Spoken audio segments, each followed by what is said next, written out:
Hello friends, concept of the day की पहली class आप लोगों के सामने है।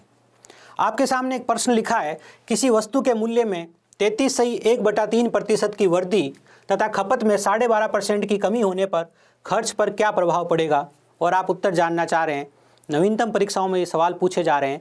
कॉन्सेप्ट बहुत ही पुराना है, ठीक है। आज से 10 साल पहले भी इस कॉन्सेप्ट पे सवाल आता था, आज भी आ रहा है और आगे भी आएगा, ठीक है। चलिए तो हम बेसिक से इस बात को समझते हैं। उसके लिए हम सबसे पहले ये सवाल लेते हैं। हमारे सामने एक सिंपल सा सवाल है कि किसी वस्तु के मूल्य में 10% की वृद्धि तथा खपत में 20% की कमी होने पर खर्च पर क्या प्रभाव पड़ेगा। देखिए, जो आपका खर्च है, खर्च का फॉर्मूला क्या होता है, मूल्य इंटू मात्रा होता है। खर्च का फॉर्मूला क्या होता है, मूल्य इंटू मात्रा। ठीक है सर, बात समझ में आ गई। अब आपके मूल्य में भी परिवर्तन किया गया है, देखिए मूल्य में, और मात्रा मतलब खपत में भी परिवर्तन किया गया और खर्च में आपसे परिवर्तन पूछा गया है। सबसे पहले हम बात करें इसका बेसिक क्या है कि सर ये जो इसके ऊपर जितनी भी ट्रिक्स बनेगी ना, वो इसके बेसिक से ही बनेगी। तो इसका बेसिक क्या है, इसका बेसिक है 2 उत्तरोत्तर वृद्धि। कोई आपसे पूछ ले कि इसका बेसिक है क्या, ये 2 उत्तरोत्तर वृद्धि पर आधारित है। क्यों? क्योंकि देखिए, पहला आंकड़ा ये है, इसमें वृद्धि होगी, दूसरा आंकड़ा ये है, इसमें वृद्धि होगी, और इन दोनों आंकड़ों में वृद्धि से टोटल खर्च में परिवर्तन आएगा। तो ये जो सवाल हुआ, ये सवाल हुआ 2 उत्तरोत्तर वृद्धि का प्रश्न। ठीक है सर, बात समझ में आ गई। तो हम सबसे पहले बेसिक से करते हैं, फिर अलग अलग मेथड भी सीखेंगे। बेसिक क्या है, बेसिक ये है, आप 100 से प्रारंभ कीजिए। 100 से प्रारंभ कर दिया। कह रहा 10% की वृद्धि हो रही है, तो 10% की वृद्धि कर दीजिए। 100 का 10% कितना होगा, 10, तो ये +10 हो गया। +10 हो गया तो आप कहाँ पहुँच गए, 110 पे। अब कह रहा है 20% की कमी कीजिए, तो ये लीजिए -20%। 110 का 20% क्या हो गया, 22, तो 22 माइनस कर दीजिए। अब आप यहीं से रिजल्ट पकड़ लीजिए, आपको तो सिर्फ रिजल्ट जानना है, तो रिजल्ट आप यहीं से पकड़ लीजिए। देखो, प्लस का 10 हो रहा है, माइनस का 12 हो रहा है, तो रिजल्ट क्या हो गया, रिजल्ट हो गया -12। -12 मतलब 12% की कमी। ये आपके सवाल का जवाब है।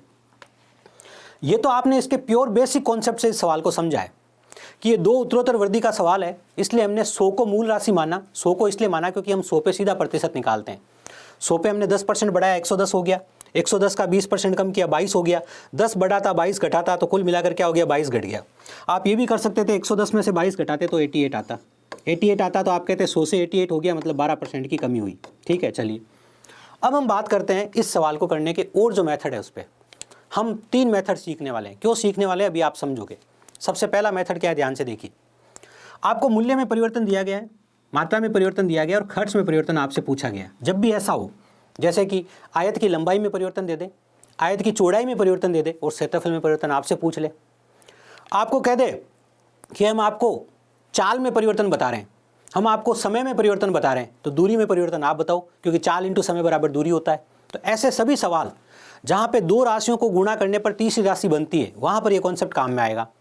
चूंकि यहाँ आंकड़े ईजी है, तो आप यहाँ पर ये कर सकते हो। देखो, 10% की वृद्धि आपने लिख दिया 110 गुणा 20% की कमी आपने लिख दिया 80/100।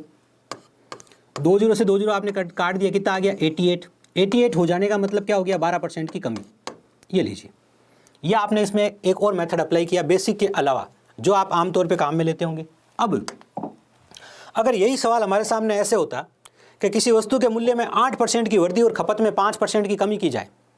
अब अगर मैं ये वाला मेथड काम में लेता, कौन सा, अगर मैं 8% की वृद्धि करके 108 करता, ठीक है, और 5% की कमी करके 95 करता और बटा में 100 करता, तो मुझे कैलकुलेशन ज़्यादा करनी पड़ती। अगर आपने मेरी कैलकुलेशन सीरीज़ देखी है तो आपके लिए बहुत अच्छा होता है यहाँ पर, लेकिन मैं अभी कैलकुलेशन सीरीज़ काम में नहीं ले रहा हूँ। मैं कह रहा हूँ जब आंकड़ा ऐसा आ जाए ना, 10% 20% वाला नहीं हो, ऐसा हो 8% 5%, तो आप ये मेथड काम में लीजिए। ये मेथड क्या है, a + b + a × b/100। अगर वृद्धि होगी तो प्लस के रूप में लिखेंगे, कमी होगी तो माइनस के रूप में लिखेंगे। तो लिखते हैं सर, 8 की वृद्धि हुई तो मैंने लिख दिया 8 - 5 + 8 × -5/100। ये कितना हो गया, 3। ये कितना हो गया, -0.4, 2.6। 2.6 किसका दिख रहा है, प्लस का, तो 2.6% की क्या हो गई, 2.6% की वृद्धि हो गई। ये मेथड हमने काम में लिया। लेकिन यही सवाल हमारे सामने अगर ऐसे आ जाए, देखिए सवाल वही है, मूल्य इंटू मात्रा बराबर खर्च है और खर्च में ही परिवर्तन पूछा गया है। लेकिन सवाल अगर इस तरीके से आ जाए तो आप पहला मेथड लगाओगे तो भी गणना बहुत ज़्यादा हो जाएगी, दूसरा मेथड लगाओगे तो भी गणना बहुत ज़्यादा हो जाएगी। तो यहाँ पर आपको क्या कॉन्सेप्ट काम में लेना चाहिए, ठीक है। तो ध्यान से देखिए, आप अगर कहते हैं 33 सही 1/3% की वृद्धि, 33 सही 1/3% को आप कहते हैं 1/3, और 1/3 की वृद्धि से मतलब है प्रारंभ में 3 था, बाद में कितना हो गया 4। ठीक है सर, बात समझ में आ गई। 12.5% की कमी, 12.5% की कमी किसे बोलते हैं? 1/8 की कमी, मतलब 8 पर 1 की कमी। तो प्रारंभ में कितना था? प्रारंभ में सर 8 था और 1 की कमी हुई तो अंतिम में कितना हो गया 7। ये देखिए, ये दोनों प्रारंभिक राशियां हैं। पहले 3 था, पहले 8 था। 3 से क्या हुआ 4, 3 से हो गया 4। 8 से क्या हो गया 7, तो 8 से हो गया 7। ये लिख लिया आपने। अब आप यहीं पे सरल अनुपात निकाल लीजिए, पूरा गुणा करना जरूरी नहीं है। अगर आप सरल अनुपात निकालेंगे तो 4 एकम 4, 4 दूनी 8, 2 बार कटेगा, ये आ गया 6 और 7। 6 से 7 हो गया तो पहली बात तो वर्दी हुई है। कितनी वर्दी हुई है सर? 1 की वर्दी हुई है 6 के ऊपर, गुणा 100 करेंगे तो प्रतिशत आ जाएगा 16 सही 2/3% की वर्दी। देखो ये वर्दी हुई है कमी अपने आप पता चलेगा। देखो ये प्रारंभिक राशि, ये अंतिम राशि। पिछले वाले में भी अपने आप पता चल रहा था, प्लस का उत्तर आया तो वर्दी, माइनस का उत्तर आया तो कमी। ठीक है ना। अब आप ये जानना चाहेंगे क्या सर मुझे इस एक सवाल के लिए 3 मेथड सीखने चाहिए? हाँ बिल्कुल सीखने चाहिए। परीक्षा में आंकड़े 10%, 20%, 30% हुए तो पहला मेथड बहुत ईजी है। 12%, 15%, 16%, 14% हुआ तो दूसरा मेथड बहुत ईजी है। और ऐसे फ्रैक्शन के रूप में आ गया कि 33 सही 1/3%, 16 सही 2/3%, 12.5%, 37%, तो उस कंडीशन में ये मेथड सबसे यूजफुल है।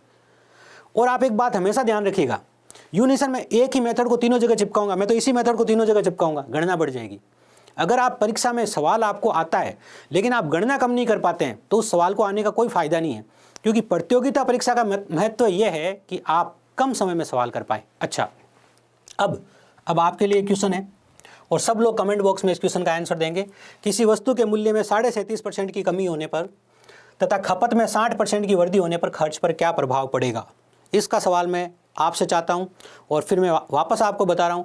आप चाहते हैं कि हम रोज़ एक नया कॉन्सेप्ट सीखें तो आप भी अपनी जिम्मेदारी को पूरा कीजिए, अपने मित्रों में इसे शेयर कीजिए ताकि मैं रोज़ आपके लिए एक बहुत ही अच्छा कॉन्सेप्ट ला सकूं। मिलते हैं आपसे अगले कॉन्सेप्ट में। जय हिंद।